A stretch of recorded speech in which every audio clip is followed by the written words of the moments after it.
जनसुराज की रणनीति यदि सफल रही तो यह राजद को बाजपट्टी सीट पर लग सकता है बड़ा झटका। नमस्कार, प्रणाम। आप देख रहे हैं मिथिलांचल न्यूज समाचारों के साथ मैं कुमुद कुमार चौधरी, सन ऑफ मिथिला। उत्तर बिहार की सियासत में एक बड़ा फेरबदल देखने को मिला है। राजद के पूर्व सांसद स्वर्गीय मोहम्मद अनवारुल हक के पुत्र मोहम्मद आजम हुसैन अनवर ने अब अपनी राजनीतिक पारी की शुरुआत जनसुराज से करने का फैसला लिया है। बाहुबली छवि के लिए चर्चित रहे अनवारुल हक के निधन के बाद अब उनके बेटे आजम हुसैन ने सक्रिय राजनीति में उतरते हुए बाजपट्टी विधानसभा क्षेत्र से चुनावी तैयारी तेज कर दी है। बताया जा रहा है कि आजम हुसैन को आगामी विधानसभा चुनाव में जनसुराज पार्टी से टिकट मिलने की संभावना है। अगर ऐसा होता है तो उनका सीधा मुकाबला राजद के वर्तमान विधायक से होगा। ऐसे में यह सीट बेहद दिलचस्प बन गई है और सियासी समीकरण बदलते नजर आ रहे हैं। आजम इन दिनों लगातार क्षेत्र में दौरा कर रहे हैं और मतदाताओं से संवाद स्थापित कर रहे हैं। गौरतलब है कि उनके पिता अनवारुल हक एक समय में उत्तर बिहार की राजनीति में मुस्लिम समुदाय के सबसे प्रभावशाली चेहरों में गिने जाते थे। हालांकि उन पर कई संगीन आपराधिक मुकदमे भी दर्ज थे।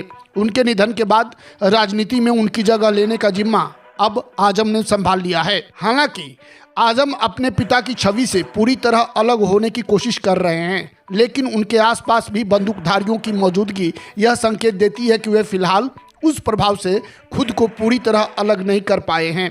इसके बावजूद वे खुद को विकास और पारदर्शिता की राजनीति का नया चेहरा बताने का प्रयास कर रहे हैं। इस राजनीतिक कदम से राजद की चिंताएं बढ़ गई हैं, खासकर बाजपट्टी सीट पर, जहां मुस्लिम और यादव मतदाता निर्णायक भूमिका में रहते हैं।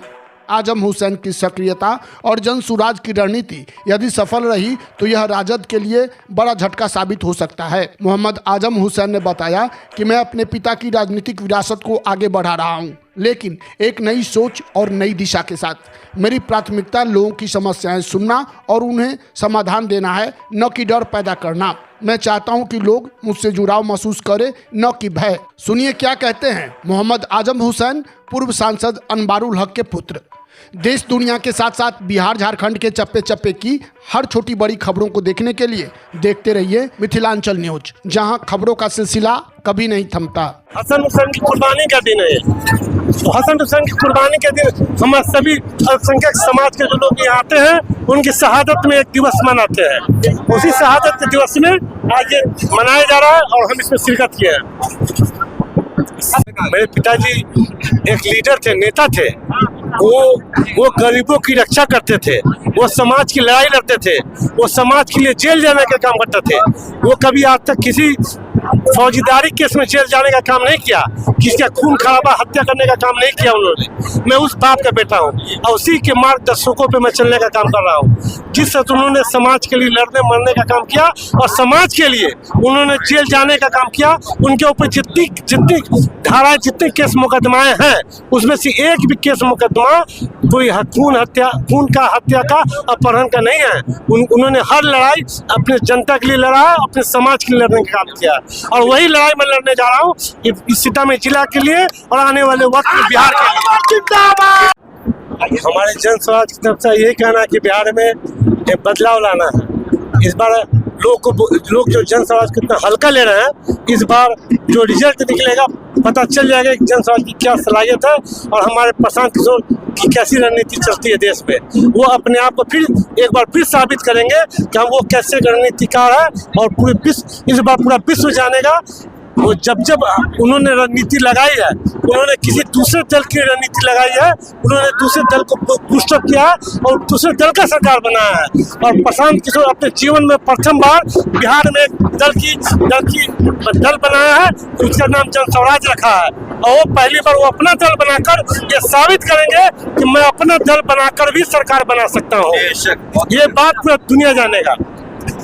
हथियार लेके एक मजबूत लीडर वही बनेगा। एक कमजोर समाज का जो लीडर होगा उसको मजबूती होना चाहिए। कमजोर समाज का कमजोर लीडर नहीं होना चाहिए। कमजोर समाज के लीडर जो कमजोर होते हैं वो अपने समाज को कमजोरी रखते हैं। तो मैं उस कमजोर समाज में एक मजबूत लीडर पिताजी का था। मेरे पिताजी एक मजबूत लीडर थे। पूरे बिहार में उनकी वर्चस्वता थी। और उसी तरह मैं भी एक मजबूत घर का एक मजबूत बेटा हूँ और मैं उस चीज़ के लिए पैदा हूँ। इस बाजपट्टी विधानसभा चुनाव लड़ने जा रहा हूँ। एक मजबूत प्रत्याशी के रूप में इस चुनाव को लड़ूंगा और जीतूंगा। एक मजबूत समाज बनाऊंगा इस विधानसभा में। केस यादव मजबूत नहीं है क्या? क्या हालत नहीं है? केस यादव जी मजबूत नहीं है क्या? कोई मजबूत नहीं है, यहाँ कोई लड़ाई नहीं है। यहाँ जब गिनती शुरू होगी ना, तो पूरे बिहार का रिजल्ट, पहला रिजल्ट निकलेगा जन स्वराज का, तो उसका नाम होगा बाजपट्टी विधानसभा नंबर 27। आप एक बाहुबली